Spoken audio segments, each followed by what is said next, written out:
آج ہم آپ کو نبی اکرم صلی اللہ علیہ وآلہ وسلم کی بتائی گئی نہر فرات اور اس کی اہمیت کے متعلق بتاتے ہیں۔ قیامت کی بڑی نشانیوں میں سے ایک بڑی نشانی کا تعلق نہر فرات سے آخر کیوں ہے، اس کی حقیقت آپ پر واضح کرتے ہیں۔ حقیقت جاننے کے لیے ویڈیو کو اینڈ تک لازمی دیکھیں۔ نیل اور فرات۔ نیل اور فرات کے بارے میں آتا ہے کہ یہ جنت کی نہروں میں سے ہیں۔ اس حوالے سے بہت سی احادیث ہیں۔ سب سے پہلی حدیث حضرت انس بن مالک روایت کرتے ہیں کہ رسول کریم صلی اللہ علیہ وآلہ وسلم نے فرمایا کہ جب مجھے سدرۃ المنتہا تک لے جایا گیا تو وہاں میں نے 4 نہریں دیکھیں، 2 ظاہری اور 2 باطنی۔ ظاہری نہریں تو نیل اور فرات ہیں اور باطنی نہریں جنت کی 2 نہریں ہیں۔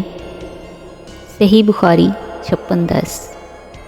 حضرت ابی بن کعب نے حدیث مبارکہ روایت کی ہے کہ رسول اکرم صلی اللہ علیہ وآلہ وسلم نے فرمایا، وہ وقت قریب ہے کہ دریائے فرات سونے کے ایک پہاڑ کو ظاہر کرے گا۔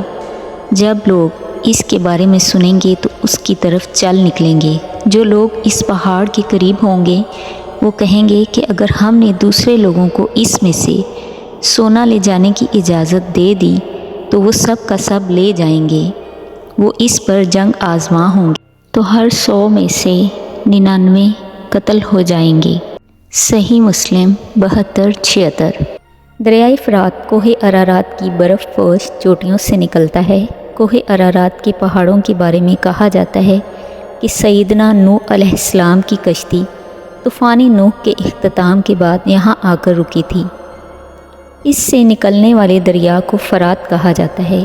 اس دریا کے کناروں پر ایک بڑی تہذیب آباد تھی جسے بابل کی تہذیب کہا جاتا ہے۔ یہ وہ دریا ہے جس کے قریب نواسۂ رسول حضرت امام حسین رضی اللہ تعالیٰ عنہ کی شہادت ہوئی۔ دریائے فرات کو یہودی عبرانی زبان میں فرات اور عربی زبان میں الفرات کے نام سے پکارتے ہیں۔ یہ دریا ترکی سے گزرتا ہوا عرفہ کے علاقے شام میں داخل ہوتا ہے۔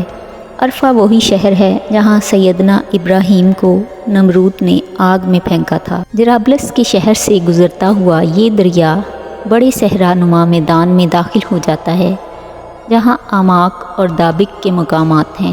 یہ وہی مقامات اور صحرا ہیں جہاں رسول اکرم صلی اللہ علیہ وآلہ وسلم نے قیامت سے پہلے قائم ہونے والی جنگ کی پیشن گوئی کی تھی۔